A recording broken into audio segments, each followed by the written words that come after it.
L'histoire des Juifs d'Eretz Israël, racontée par Gérard Inger. 638, 6 ans après la mort de Mahomet, Mohammed, le calife Omar, qui dirige l'ensemble des troupes arabes, entre à Jérusalem et chasse les Byzantins de toute la Palestine. Pour les Juifs, c'est une bonne nouvelle, indéniablement, parce que les musulmans se montrent beaucoup plus tolérants que les chrétiens. Omar autorise les Juifs à se réinstaller à Jérusalem, fait déblayer les ordures qui s'amoncelaient sur l'emplacement du temple, fait nettoyer le site, y compris le mur occidental, avec de l'eau parfumée à la rose. Bon, c'est très bien. Maintenant, la situation pour les Juifs, si elle s'améliore, n'est pas parfaite.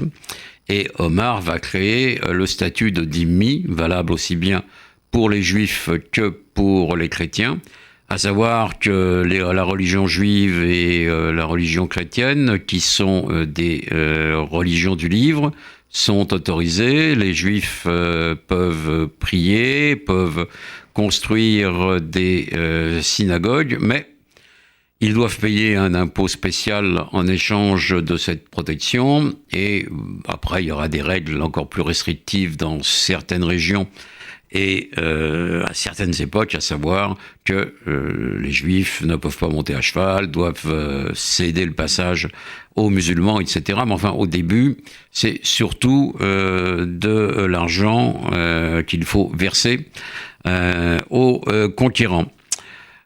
Il ne faut pas non plus se raconter d'histoire. Beaucoup de chrétiens, comme beaucoup de juifs en Palestine, se convertissent à ce moment-là, justement pour échapper à cet impôt, et parce que la nouvelle foi semble dominante, se convertissent à l'islam, et le phénomène n'est pas souvent indiqué, mais il est réel.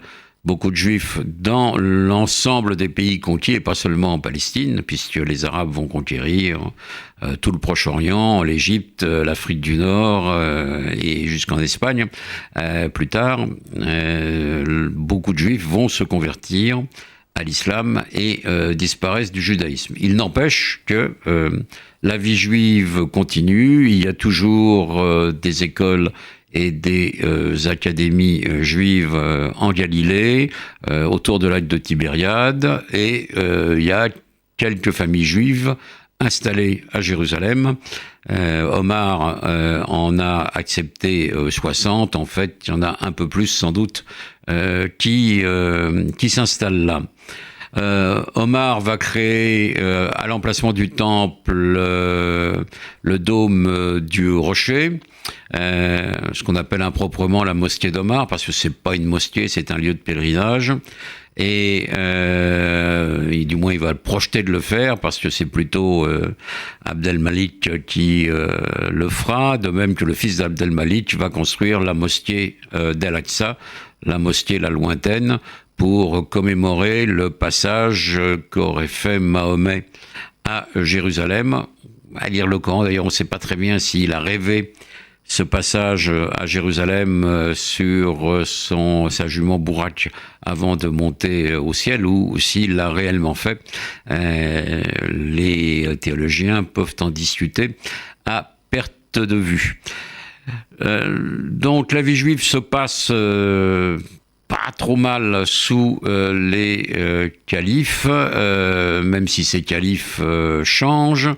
On a affaire à des califes qui s'installent ensuite à Damas, les Omeyyades, puis des califes installés à Bagdad, les Abbassides, avec notamment le célèbre Haroun al-Rachid qui envoie des présents à Charlemagne.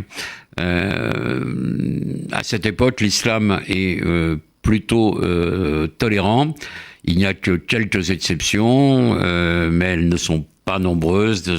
Certains califes se montrent hostiles, mais généralement, ça ne dure guère.